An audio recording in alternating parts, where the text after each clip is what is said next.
Good evening, everybody. Richard Carlbaum here, Chair of the Minnesota DFL Party. We're going to call this meeting to order of the State Executive Committee meeting.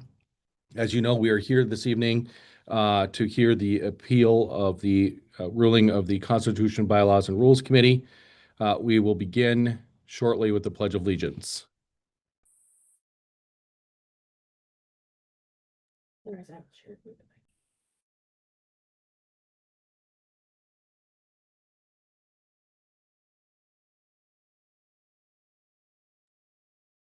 Laura, you have a slide deck to share. Hang on, I can pull.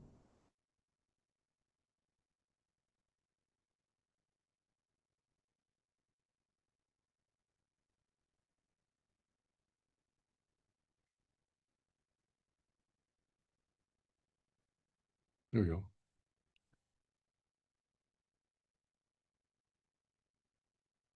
Great. Join me in saying the Pledge of Allegiance. I pledge allegiance to the flag of the United States of America and to the republic for which it stands, one nation, under God, indivisible, with liberty and justice for all. All right. Next up, we're going to move to the adoption of the agenda. And as you know, the agenda was sent in advance of the meeting. And I'm going to ask now if there are any amendments.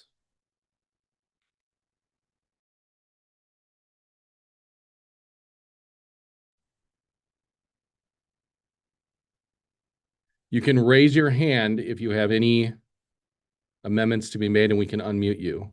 Any amendments to the agenda? Brian Baker?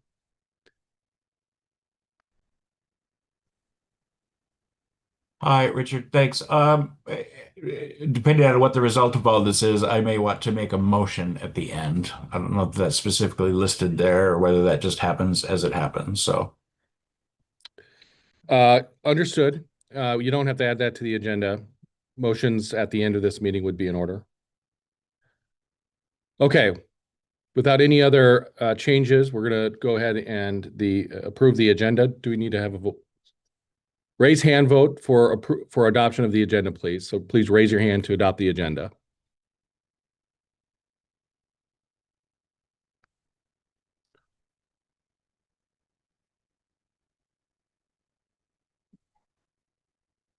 All right, the agenda is approved, and so we'll move forward with the meeting agenda. You can lower your hand. All right, next up, reading and approval of the minutes. So I'm going to call on Siri Everett, our secretary, to read the minutes. Siri, please raise your hand. Siri, not on. Hi, everyone. Sorry about that. It took a second to get unmuted. So you should have been sent a copy of the draft minutes from our Monday, June 2nd meeting. I did not receive any kind of comments or anything from anyone ahead of the meeting. Not sure if anyone has any edits. Raise your hand if you have edits. We can unmute you.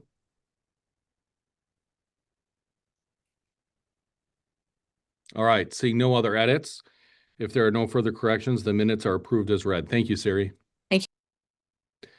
All right, next we're going to special orders. The first item on special orders is the adoption of hearing rules and procedures. The proposed rules were sent in advance of the meeting. Is there a second for the proposed rules? Please raise your hand if you second the proposed rules. Second by Pat Kelly. Thank you.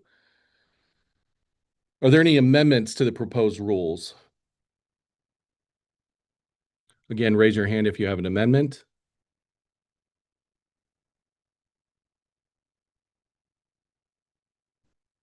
Seeing no raised hands, we're going to move to a vote.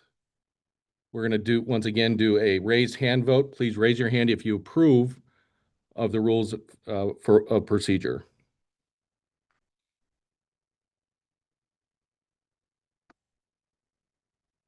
I think that's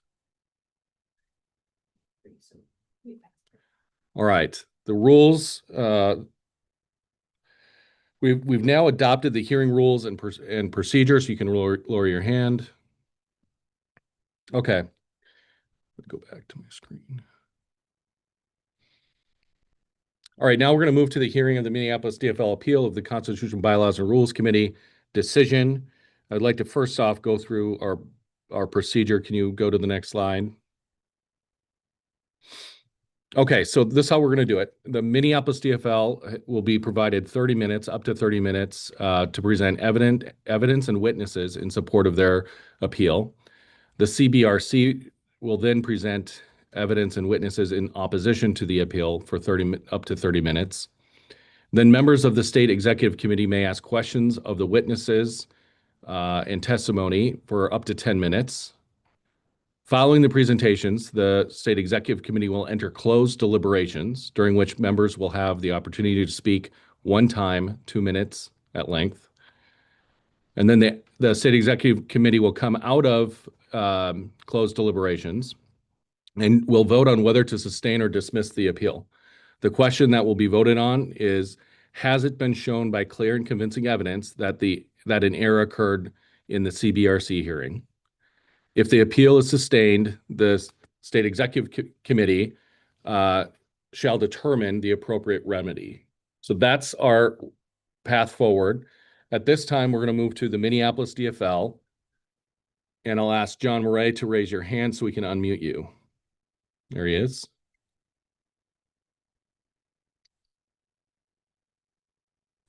We are going to be swearing in everyone who testifies. So, John, I'm going to swear you in first. Do you swear or affirm that you will testify truthfully and completely? Yes, I do. Great, John. The floor is yours for 30 minutes. Thank you. And I would like to share my screen. Can I just do this directly? No, I don't seem to be able to. John will make you a co-host. John, we're going to make you a co-host here shortly. So just 1 second. Okay. You can, Yes, I do. Thank you. Are you all able to see this? yes. Wonderful. Thank you. So I'd like to, well, first, thank you for surrendering your Monday night to this. I'm aware of what an imposition this is, and I'm very grateful for your time. Let me give you just an overview of our convention and how we got to this place. Our convention this summer was absolutely a unique situation among DFL conventions. Just if you're not familiar, I'll take a moment just to set this scene. Our caucuses elected almost 800 delegates and about 500 alternates. And of course, there's always a few DPLs. And that makes this convention second only to the state convention in size. We also had a late change of venue. It became clear by May that the original venue was not actually big enough to hold these numbers. It was a newly renovated school auditorium, but it turns out not big enough. Now, by the time I became the Minneapolis DFL chair in late May, the unit had not yet been able to book a replacement venue. No school buildings. Our usual go-to is the school buildings. No school buildings which would have met the needs of the convention were available. The size of this convention limits what buildings are suitable, of course, and the schools have a tight schedule over the summer of cleaning and repair. And of course, we had to take on additional security following the June 14th shootings. We know now that the threat seemed to have passed by the time of the convention, but of course that wasn't clear in the rush of picking the new venue. So we found a home for the convention at the Target Center, home of the Timberwolves and the Lynx, where many of us have very fond memories of a rally with Barack Obama in 2008. Now the Target Center turned out to be an amazing host, an excellent site. Their staff was excellent and very good to us. But it was expensive, like any professional venue of that size. And the cost led us to contract what we had planned originally as a 2-day event down to a single day. So that, in a very small nutshell, is how we got to July 19th, Convention Day. I would be remiss if I did not acknowledge the people who made that convention day work. This list is really only the volunteers on the day from the sign-up sheet. It doesn't include the pre-convention committees. It doesn't include other DFLers who just saw a need and started helping. So while we were blessed with so many willing volunteers at the same time, we were still challenged by the sheer numbers of the day. Before we move on, I do want to address one ugly rumor that I've heard is going around. To the best of my knowledge, everyone on this list was in good standing with the DFL during our planning and during the convention. No one on this list had been barred from participating by either the CBRC or the Code of Conduct Committee. I do know of one person who had been barred from some activities at one point by a subcommittee of conduct, but within days, the full committee retracted that, and the full committee took no further action. So hopefully we can be done with that gossip. Our focus today is on CRBC decisions, which are incorrect and which exceed the CRBC's authority. Here's the context for these Here's the context for those decisions. The specific underlying issue is that there were technical problems with the programming, which mapped the jot form logs of submitted votes and voters to vote totals. Jot form is an alternative to Election Buddy that we all know from the CRBC. The difference is affordability for a unit like ours. Now, this isn't some fatal situation. The original logs from Jotform were still there, the original records. There was no altering of these original logs. But the complication in the convention's recovery from those technical problems was that our main operator suffered a stroke during the convention and was no longer really even able even to communicate about the issues, much less fix them herself. But there were other volunteers who stepped up, who worked out another way to extract vote totals, as it happens using a database tool called SQL, rather than using the original spreadsheet formulas. Now, all of this work was carried out in the presence and with the assistance of technical observers from a number of campaigns, including Jacob Fry's campaign, although not all campaigns, although they were all offered the opportunity to send a technical observer, not all did.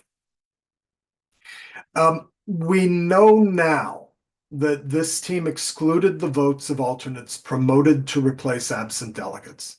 This is the major cause of the undervote we saw on this ballot. Not the only cause, but the overwhelmingly major cause. I don't think anyone seriously believes that this was malicious. There's certainly no evidence of intentional misconduct. The campaigns were video recording all of this very closely as in holding up the camera right at whoever is doing this work. So let's face it, any footage that even hinted at actual misconduct would have been released to the public long before the original hearing. All right, let's look at the CBRC's findings of fact. First, there was a point of order. This is from the CBC's findings of fact as to what happened right after the first ballot results were announced. So first, there was a point of order. We all see, and the CRBC has acknowledged, that the undervote was immediately obvious.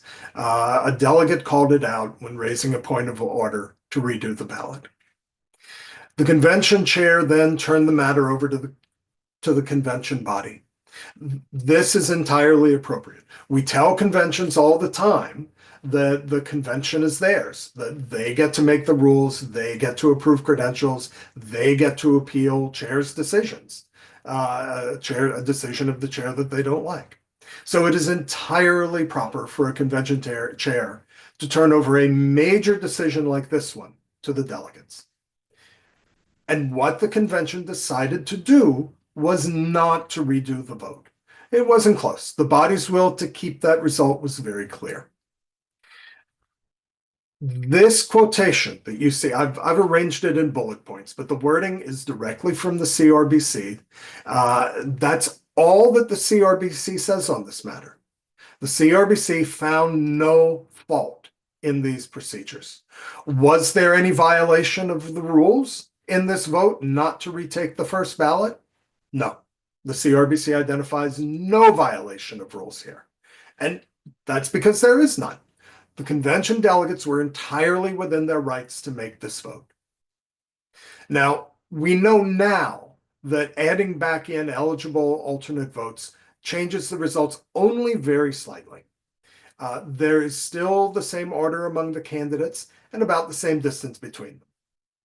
It's true that the vote share of Dr. Davis moves from just below 20% to just above. And it's also true that the original drop rule would require a 20% vote share to move to the second ballot. But the body is allowed to suspend its rules. And later on in the convention, before the second ballot, but later on from the moment that you see documented here, that's what they did. This is the first procedural motion after the first ballot. The last procedural motion before the second ballot suspended the rules to move ahead with the two-person mayoral ballot, as well as with park board balloting. This is the motion that set show of badges for most races, and except a written ballot for the park board at large seats.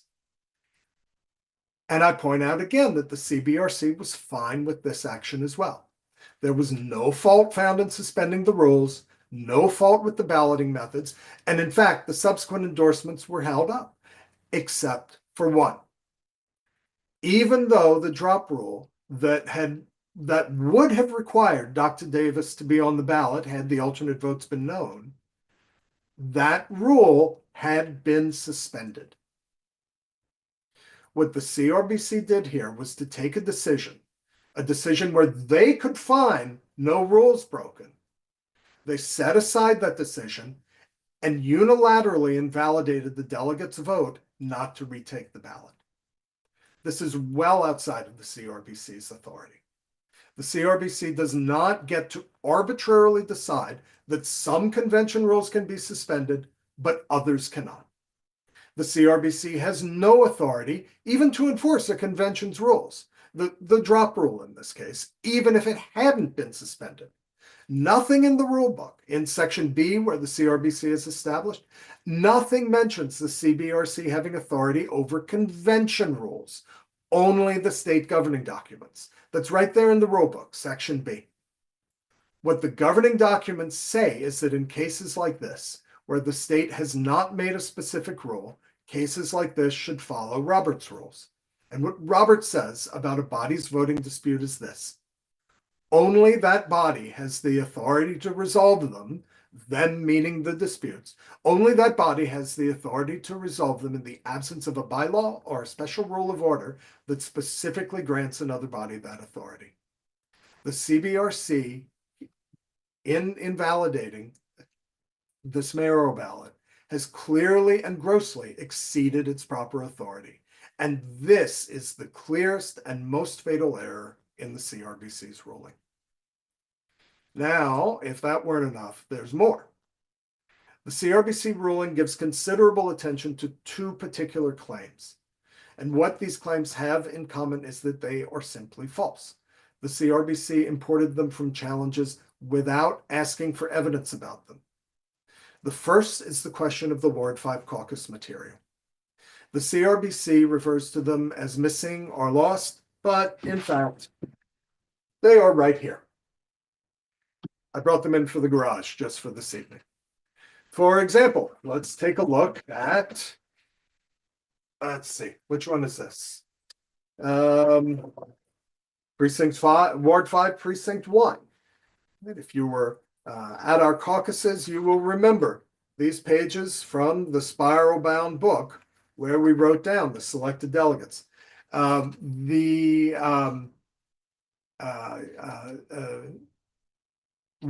Credentials pulled the pages out of the spiral binding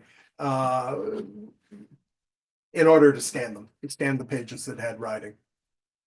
Now, CBRC did require submission of other physical evidence, namely the paper ballots from the at-large park board race. So CRBC knew how to reach me, knew how to tell me, hey, we're interested in this physical evidence.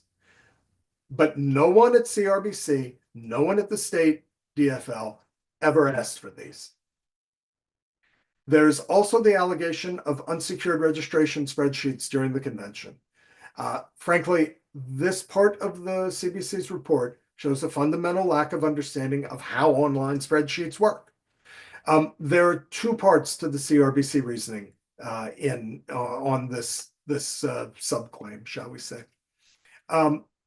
The first is that people had access to write to the spreadsheet. Of course they did. That's literally how registration works. At the registration desk in this spreadsheet, a volunteer marks someone as registered, or later would mark an alternate as upgraded, or downgraded back down if a delegate returns. So of course, the many registration volunteers, you saw the list, the many registration volunteers would have the ability to make these changes. The second base of their claim is that campaigns had access to the spreadsheet. Well, again, of course they did, but they had read-only access. The campaigns used this access to see which of their delegates are missing, to round up their supporters. We offered all campaigns this read-only access. Many of them were used to it from the ward conventions and were very eager for it here. This is equivalent to, in the old days, the candidate campaigns looking over the shoulders of the people at the registration desk with their papers. There is absolutely nothing insecure or unethical about any of this. But here's the thing. Merely pointing out that people had access to a spreadsheet by itself doesn't mean that any actual illegitimate changes were made. It is possible, it is easy in Google spreadsheets to look at the actual step-by-step, minute-by-minute changes to a spreadsheet. If you use Google Sheets, you've probably seen the little clock icon along the top of the spreadsheet window, kind of towards the middle, maybe a little bit to the right. You click on that little clock icon, you can look at who made each individual change to a spreadsheet. So if there had been any actual malicious charges, they could have been tracked down right there.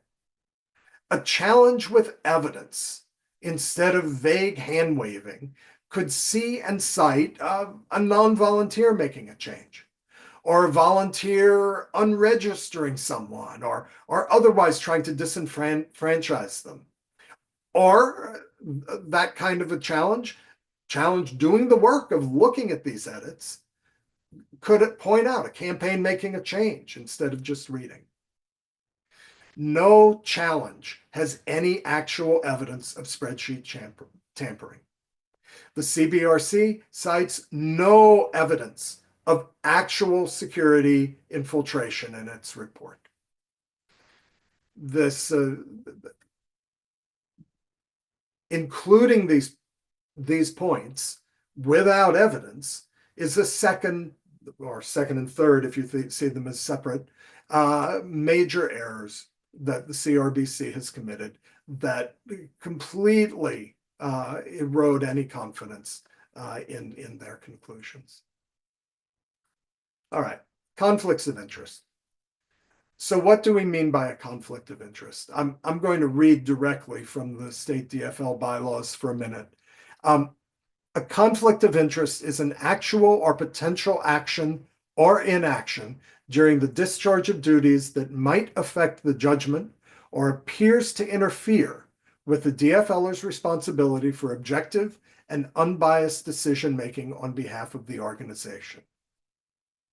A personal conflict of interest is a situation in which elected or appointed leaders at any level within the DFL, personal finances, relationships, or outside employment or activities, those not done for authorized DFL purposes, may interfere with their ability to perform their duties or obligations, or to act in the best interest of the Minnesota DFL.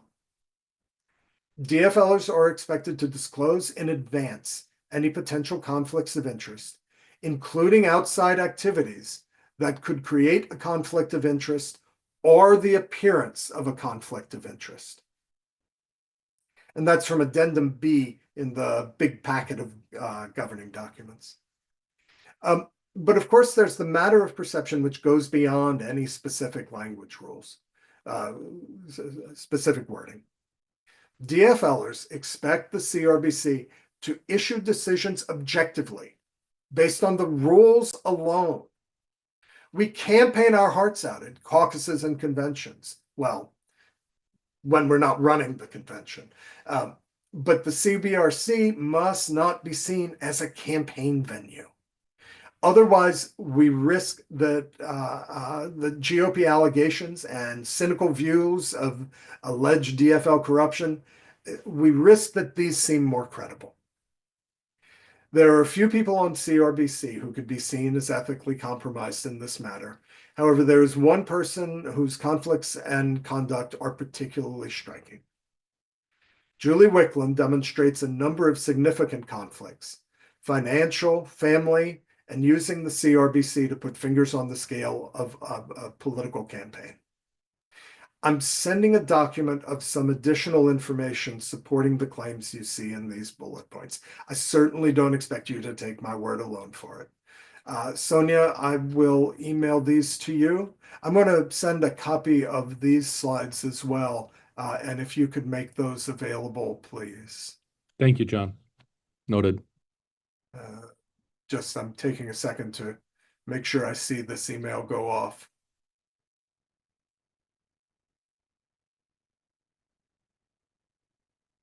It's slow because of the attachments. You'll see my eyes glance back over to that window, but I'll continue.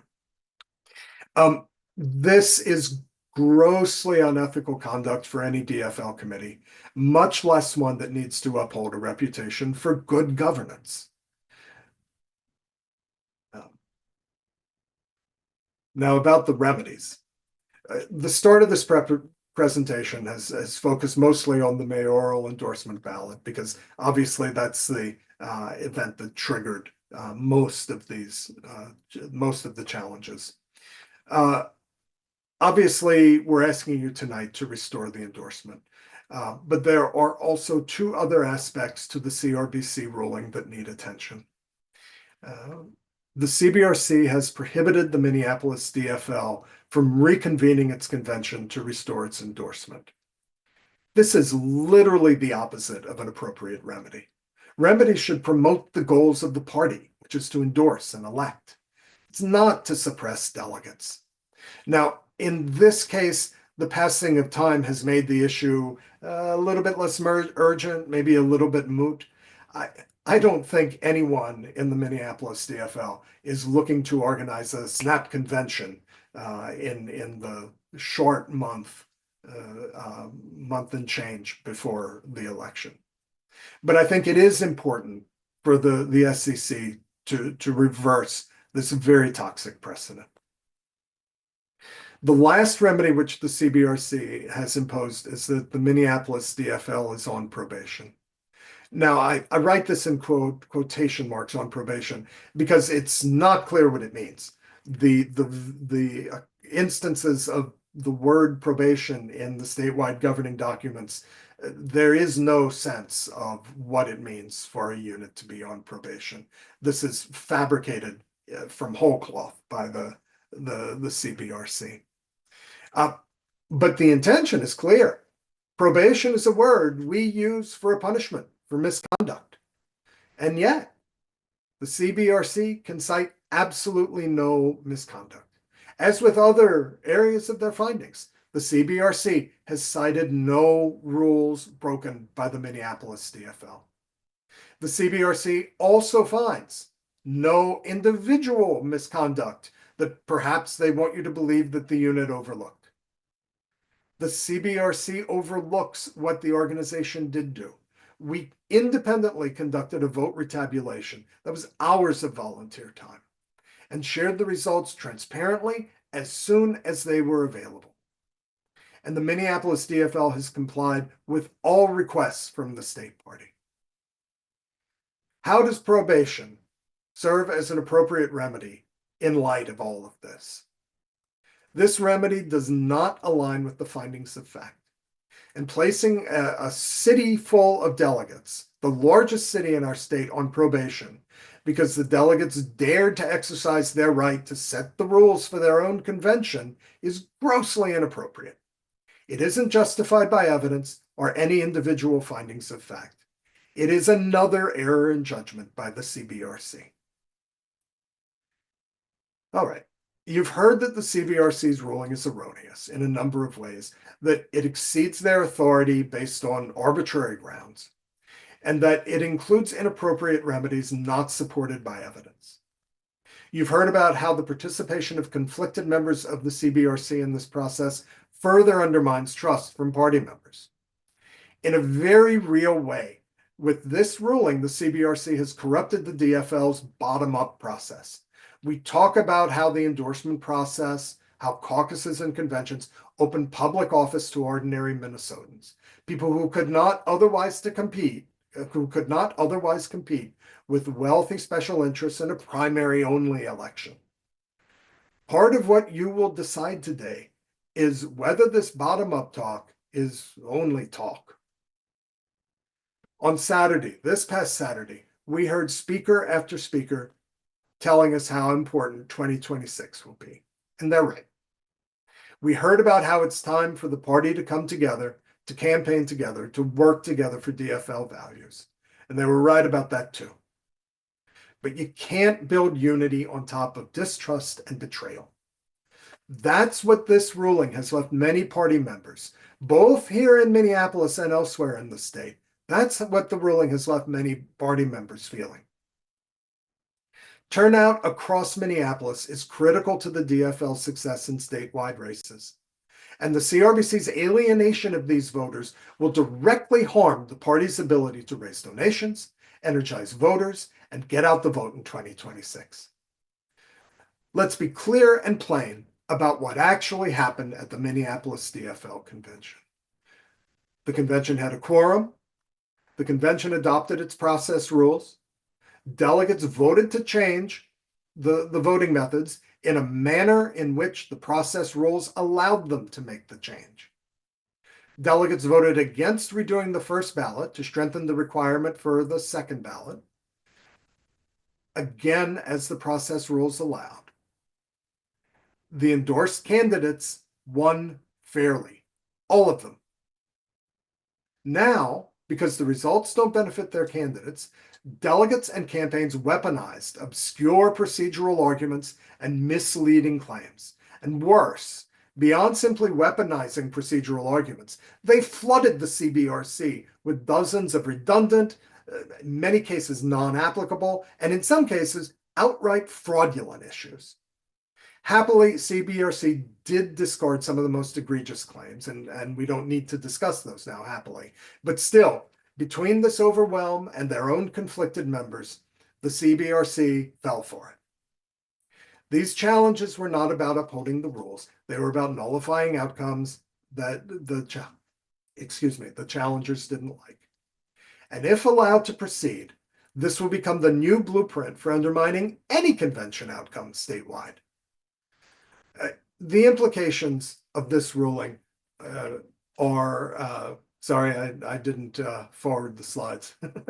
The implications of this ruling have been immediate and they have been far-reaching. Already, our labor partners like Unite Here and SEIU, who are heavily invested in the slate approved in July, and they are heavily invested in continuing to endorse DFL candidates in Minneapolis.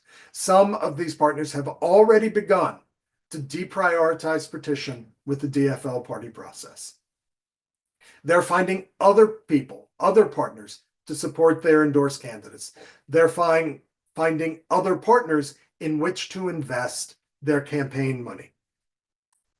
They don't necessarily need the DFL to push union-allied candidates to win.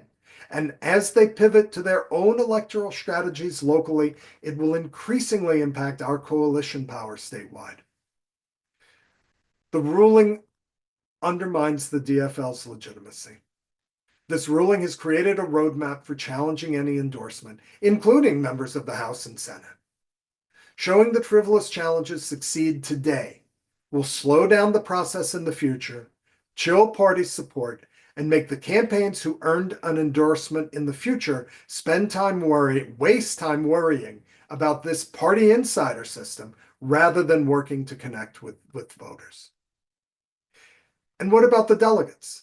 If delegates see that their decisions can be thrown out like this after the fact, why will they participate at all? Showing delegates that the state party will overturn their work on such weak grounds will devastate organizing, fundraising, and volunteerism in every local district. A fourth question: can we expect Minneapolis to turn out for the DFL in even years if we throw out their voice in odd years? I'll ask you straight up, how many statewide constitutional offices are you willing to bet on that? In every cycle since at least Franken versus Coleman, we've relied on massive Minneapolis DFL voter turnout to make the difference statewide. Now is not the time to show that the party takes this support for granted. Now is not the time to set a new precedent where hidden party insiders overrule outcomes that aren't in line with their personal beliefs or with major external donors' interests. The SEC must reject this suppression of everyday delegates and bring the party together in actual fact for 2026's challenges. Thank you for your attention tonight. John, I appreciate the presentation. Thank you. Scott Graham has raised his hand. Scott, for what purpose you wish to be recognized? 1 second, we'll get you unmuted. Okay, there we go. I rise to perform a credentials challenge about Sam Doughton's participation in this meeting. Since August 3rd, CD5 has been making every attempt to contact Mr. Doughton to identify his address. We are under the impression that he's moved out of the congressional district. We reached out via text 3 times during the early period of August 3rd, August 15th, August 12th. I called Mr. Doughton on August 27th. He did not answer. He's not responding to our texts. And then I took the extraordinary step of mailing a piece of registered mail to his registered address in Van with the return receipt requested. I was told by the U.S. Postal Service that they were unable to deliver it to that address and that it was forwarded to an address in Chisago County, Forest Lake, I believe. So I am challenging Mr. Doughton's participation in this meeting as a voting member, as he is no longer qualified or eligible to do so. All right, thank you, Scott. Scott, just looking at our state party constitution, based on Article 17 and the bylaw found therein, I think the proper procedure is for this to go to CD5 and its central committee, and you will have to declare a vacancy and then fill that vacancy. Sam Doughton was elected from CD5, and therefore CD5 must declare the vacancy and then appoint his successor, their successor. Mr. Chair, as a matter of personal privilege, would you be kind enough to ask Mr. Doughton here and now where he currently resides, since he refuses to respond to us by any means of communication? I'll reach out to him personally. I'm not going to put him in front of the body right now. So very well. Move on. Thank you for your time. Yep.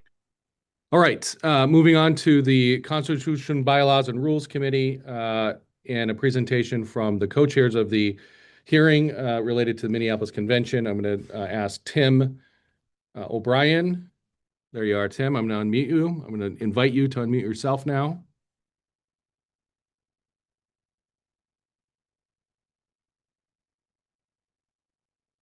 And then Cindy Lee as well.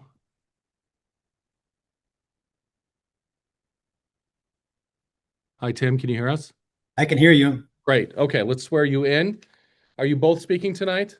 I'm going to speak first, and then Cindy can speak as she wishes. Okay, I'm gonna swear you both in right now. So please raise your hand. Do you swear or affirm that you will testify truthfully and completely? I do. Great. Tim, take it away. You have 30 minutes. Thank you. And I want to thank John for his presentation on behalf of the Minneapolis DFL.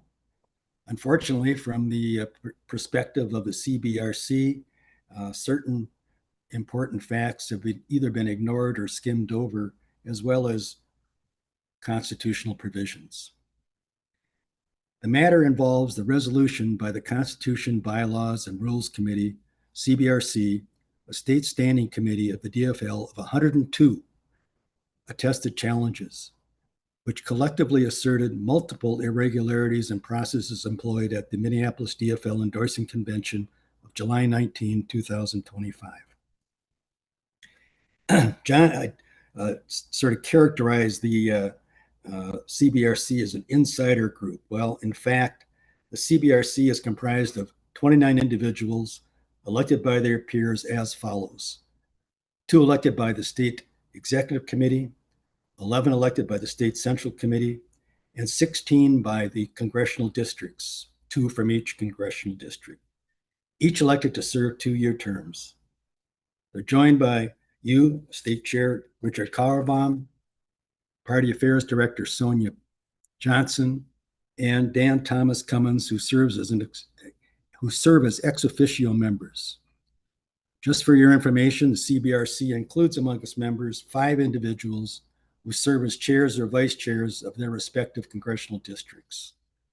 Contrary to the contention of certain of the challenged parties, it is neither a stacked committee nor a, quote, corrupt committee, unquote. Rather, it's composed of fair, honorable, and principled individuals from throughout the state who, on an objective and impartial basis, collectively deal with challenges filed with the state DFL. Inasmuch as the matter at hand involved possible revocation of DFL endorsements due to procedural irregularities at the endorsing convention and pursuant to the rules of procedure for challenges and appeals, the full CBRC was impaneled to hear these challenges. The hearing took place on August 17 pursuant to rules and procedures established by myself and Ann Friedrich, co-chair of the CBRC. These rules were modeled in large part upon procedures utilized in the past by the CBRC. Inasmuch as Ann elected to recuse herself as a recused party, the hearing itself was conducted by myself and hearing co-chair Cindy Bennett Lee. Evidence was received and testimony was taken on August 17 over a 4-hour span, whereupon the public portion of the hearing was concluded and private deliberations ensued, continuing that day and renewing until conclusion on August 19. Following conclusion of deliberations, the CBRC issued a 10-page decision that sustained certain of the challenges, dismissed others, and set out appropriate remedies. It is true that certain individuals did recuse themselves from this matter. Ann Friedrich elected to recuse herself, as did Dan Thomas Cummins, both of whom were challenged parties in this matter. Additionally, Josh Martin recused himself on the basis that he is the treasurer of the campaign of Omar Fateh, whose endorsement was alleged to be the consequence of the alleged irregularities. As set forth in the DFL official call, the State Executive Committee is empowered to review the decisions of the CBRC and determine whether there is clear and convincing evidence of error in the proceedings of the CBRC. The CBRC respectfully submits there is no such error in the proceedings, much less clear and convincing error, and absent such error, the appeal to the SEC should be denied in its entirety. First topic I want to address is the revocation of the endorsement of Omar Fateh. The CBRC concluded that significant irregularities in the endorsement process compelled the revocation of the endorsement of Omar Fateh. The first and only electronic ballot for mayoral endorsement was substantially flawed. The system is utilized pursuant to Rule 9 of the Convention Rules, which provided in part, quote, upgrading of alternates. The following rules shall govern upgrading of alternates. This system, electronics, credentialing, voting, shall be configured to upgrade alternates during the voting process. All delegates and alternates shall cast a vote. Information regarding which alternates were upgraded on each vote shall be shared with the convention, unquote.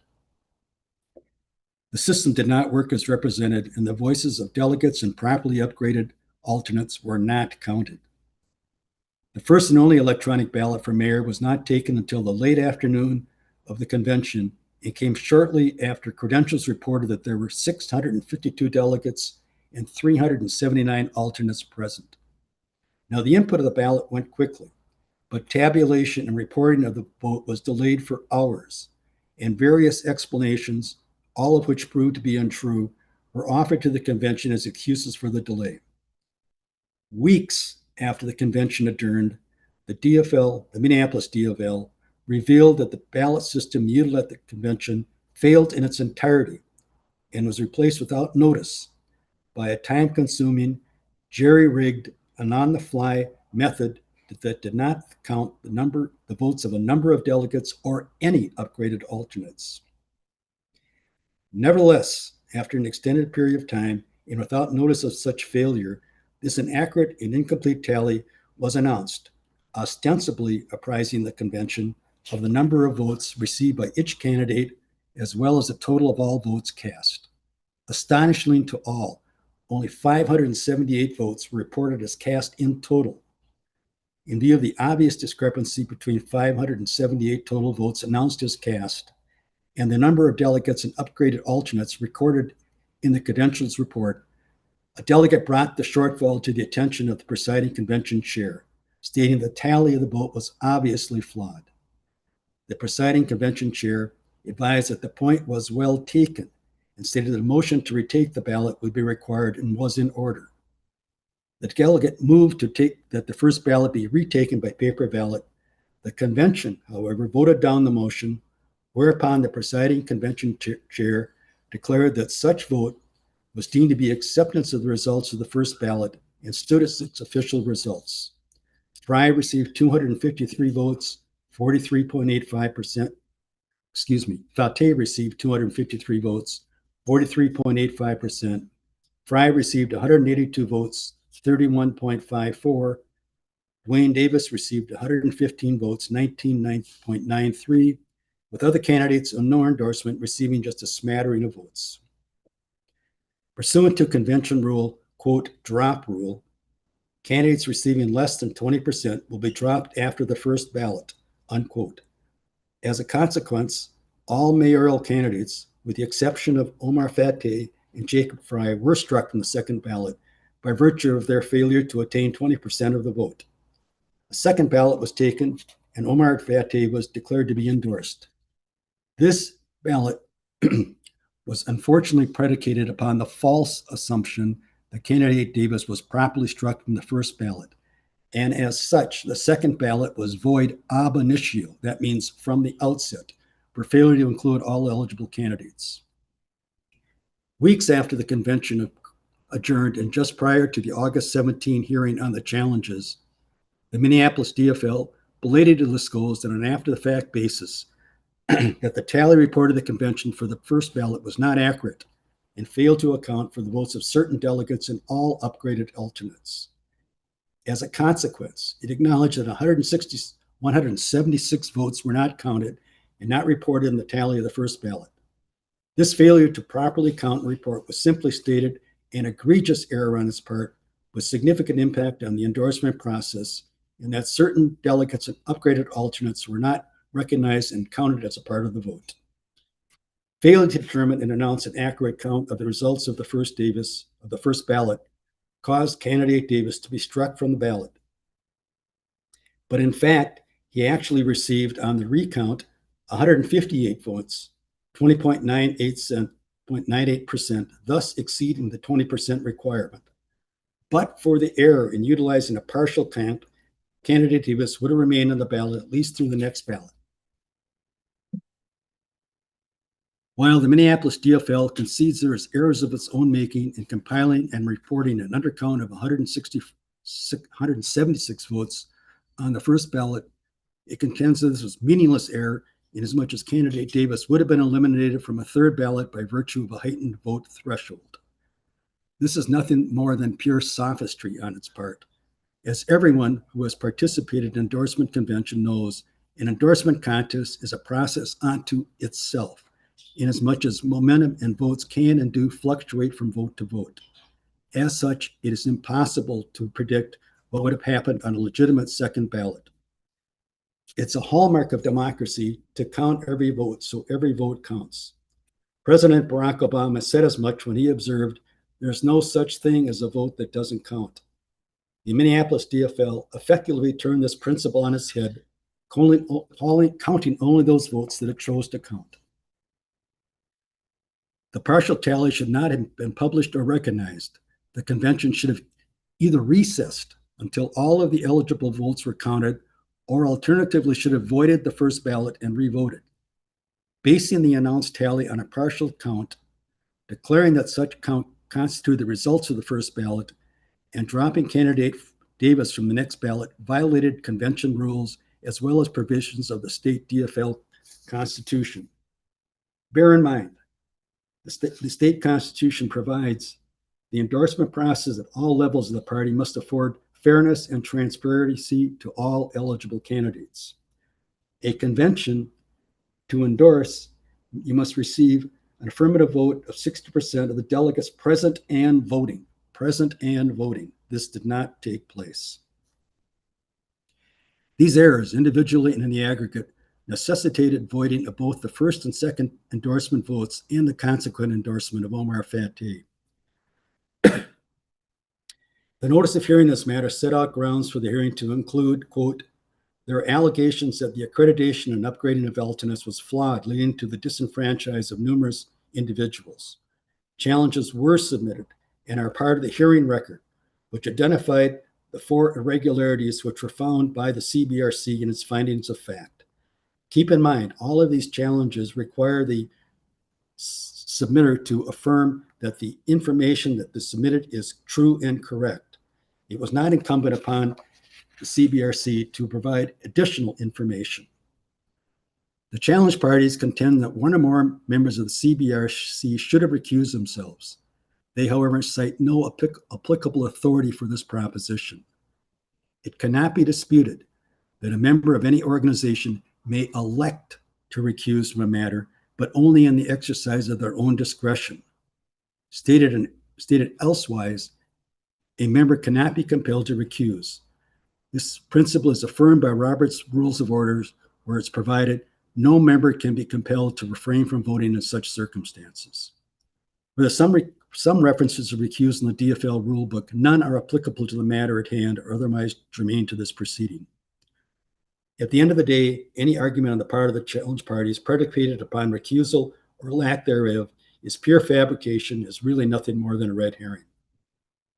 The state constitution addresses challenges and provides in relevant part, if the challenge is sustained, the body, in this case the CBRC, will determine the appropriate remedy based upon the circumstances. There's no provision of the state constitution or any other DFL governing document limiting or, for that matter, addressing appropriate remedies. In this matter, in view of the substantial irregularities in procedure as established by the standard of clear and convincing evidence, the CBRC properly determined the remedies. It is fair to say that the arguments raised by the challenge parties relative to the revocation of the endorsement of candidate Fateh are half-hearted at best, in view of the acknowledged error in its tally count, and are entirely premised upon the convention's decision on the motion to retake the first ballot. In retrospect, that decision was flawed because, as noted, it was based upon an inaccurate and incomplete information reported to the convention. Moreover, it is violation of basic rights for a delegate to be disenfranchised from a vote, whether done deliberately or by inadvertence. The bedrock principle remains inviolate. All votes must be counted, and no convention can abrogate this principle. It is utterly specious for the Minneapolis DFL to contend otherwise. The CBRC properly barred the Minneapolis DFL from convening a second convention or otherwise endorsing a mayoral convention. As the finder of fact, the CBRC concluded the Minneapolis DFL could not be entrusted to run a second convention in a fair and open manner or otherwise endorse, and that its actions leading up to and through, and of course, and even after the July 19 convention provide ample justification for this conclusion. In view of the magnitude of the error that pervaded the convention, placing the Minneapolis DFL on probation and under the supervision of the State DFL Committee, was wholly appropriate to forestall instances of similar error on the part of the Minneapolis DFL going forward. And it was certainly within the latitude afforded to the CBRC in its determination of appropriate remedies. The remedies taken together are effective remedies, are needed to respond to the grave errors of the Minneapolis DFL, which cast doubt on the integrity of the endorsement process. The remedies address the impugned state of affairs as well as provide redress for the violations that took place. Strictness of any particular remedy is necessary to deter future misconduct that does not uphold the values espoused by the Minnesota DFL. The CBRC is entrusted by the state DFL party with the task of reviewing challenges that are based upon failure to follow the provisions of DFL governing documents. The CBRC has done so, and its decision should stand as necessary to preserve the integrity of the endorsement process. Inasmuch as there is no error in its process and conclusion, the decision of the CBRC should be upheld in all aspects and the appeal denied in its entirety. Thanks for your time. Cindy. Cindy, I've already sworn you in with the oath, so you can go proceed. Thank you very much. I really have very little to add to what Tim put forth. I am a bit bothered by the presentation in the appeal where they seem to confuse recusal with conflict of interest. You will find very little with recusal in the DFL governing documents. There is the conflict of interest portions which are handled in the code of conduct area. And that would be best to file a challenge at the code of conduct if they felt that there was a member that had behaved inappropriately. So I just wanted members to be aware, most of the conflict of interest portions actually are specific to the nominations committee and various other committees that serve the state convention.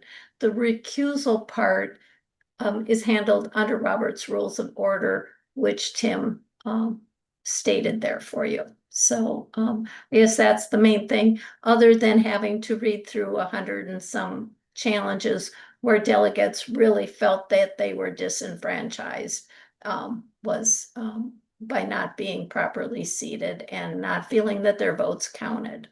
And that's about all I wanted to add at this point. Thank you. Okay, so CBRC co-chairs of the hearing, co-chairs Cindy Lee Bennett and Tim O'Brien are returning their time. We are now going to move to a period of 10 minutes for question and answers. We will make sure that if you want to ask a question, raise your hand. You can ask a question of Tim O'Brien, Cindy Lee Bennett, or John Murray, chair of the Minneapolis DFL. And I've already sworn them in, and so you'll ask your question and you can direct it to the appropriate respondent. All right, the first question goes to Jeffrey Strand. I'm going to invite you to unmute yourself. Thank you, Chair. My question relates to the discovery of the...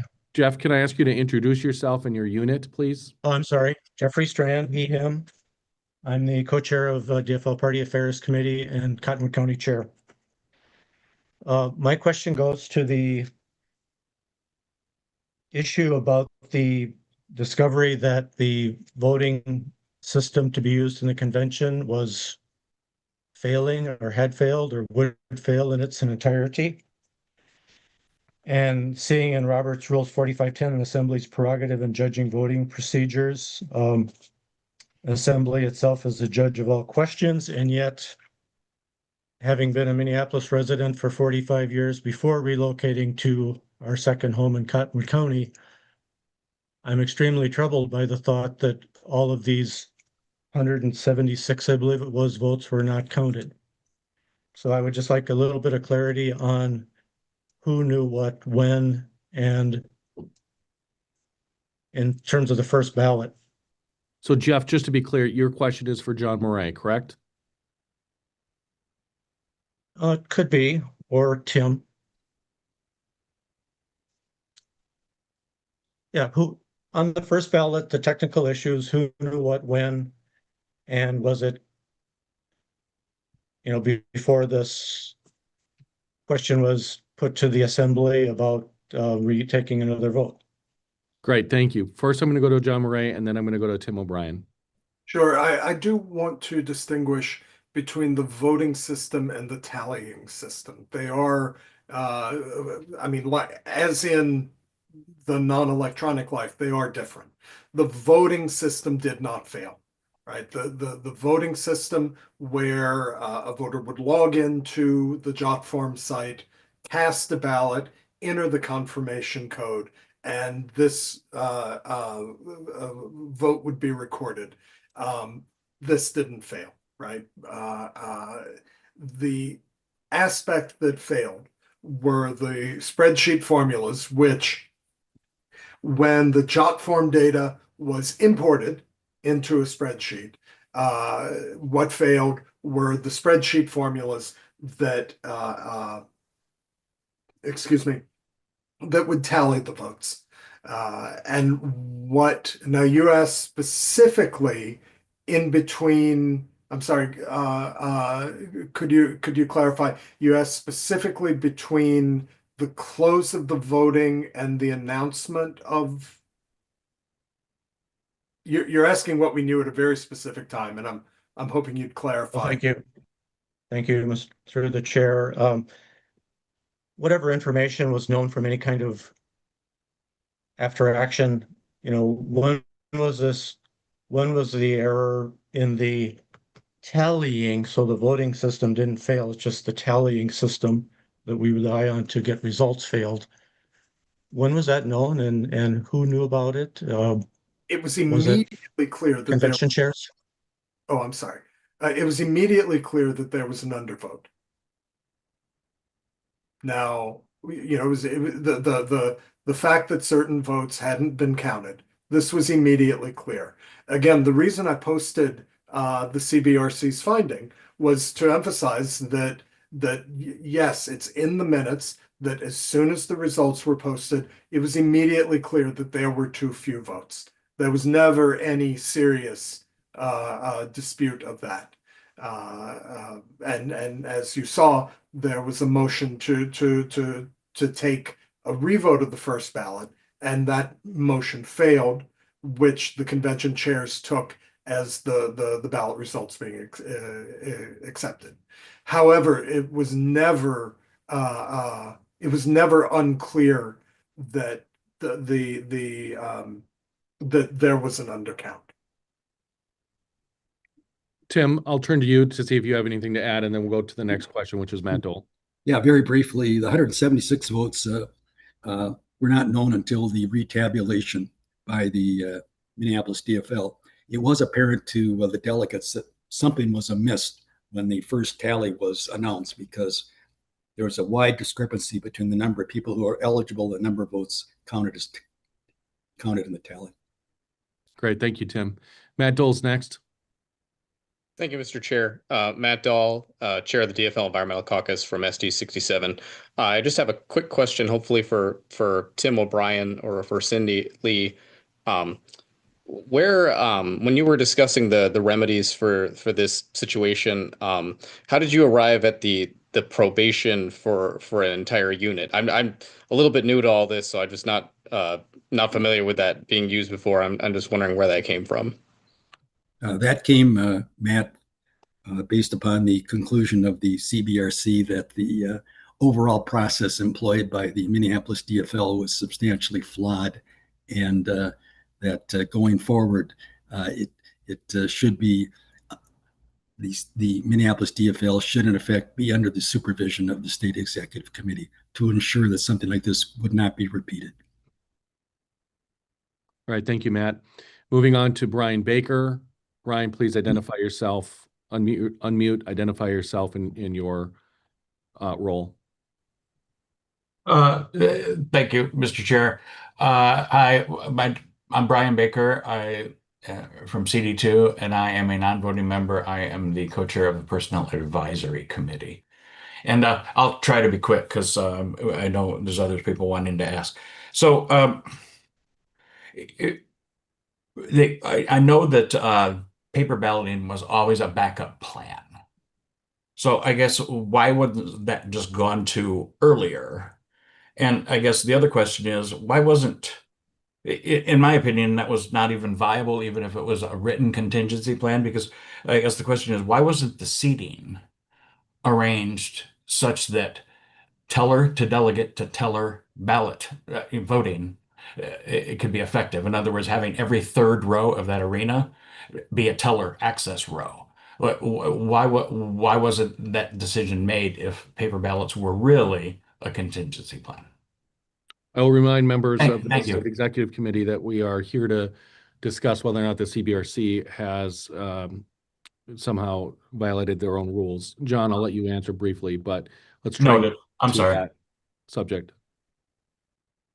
The narrow answer to why every third row wasn't left empty was because we didn't have the army of sergeant at arms that it would have taken to keep people out of every third row. Paper ballots are always the backup, and we did go to paper ballots. However, the nature of this, that when our operators work slowed due to her stroke, it wasn't immediately obvious that she was having a stroke. It was not that there's any minor strokes, but it was a less severe stroke. She didn't collapse or appear incapacitated. She simply slowed. And so it was not clear that we would have to abandon electronic voting immediately. Got it. Thank you, John. We're going to move to Siri Everett next. Hi, I just had a quick clarification question. I did hear something about it took a couple weeks for the kind of vote to get recognized or to find out that Dwayne Davis had been inadvertently dropped. I don't know who could answer this. It could be either one. Did that come out as a part of the CBRC review process, or how did that happen, I guess? It did not come about as part of the CBRC process. This was an internal Minneapolis DFL process. It took a long time because we were careful. It took a long time because we're unpaid volunteers going through these very detailed spreadsheets and caucus records. It took a long time because we had no support for this. And it took a long time because we wanted to make sure, we wanted to have very high confidence that it was correct. That's why Thank you. time. We have just time for one more question. Lindy Salmek, our state party treasurer. Hi, everybody. Thank you all for all of your work. All of this sucks. But I wanted to ask a question just about Tim, can you talk to me about it's clear that there were problems in this process. I'm interested in when the body voted to, I'm getting mood music. Oh, is that my time? Yeah, just finish up your question and we'll have Tim answer. Sorry. Okay. So when the body voted to uphold the first ballot, knowing that there were problems, like how does the CBRC tackle that in the rules? Like do you focus on the credentials issues, that kind of thing? And I know there was a miscount. I've just that's kind of a part that I'm stuck on. Okay, thanks. I'll be real quick.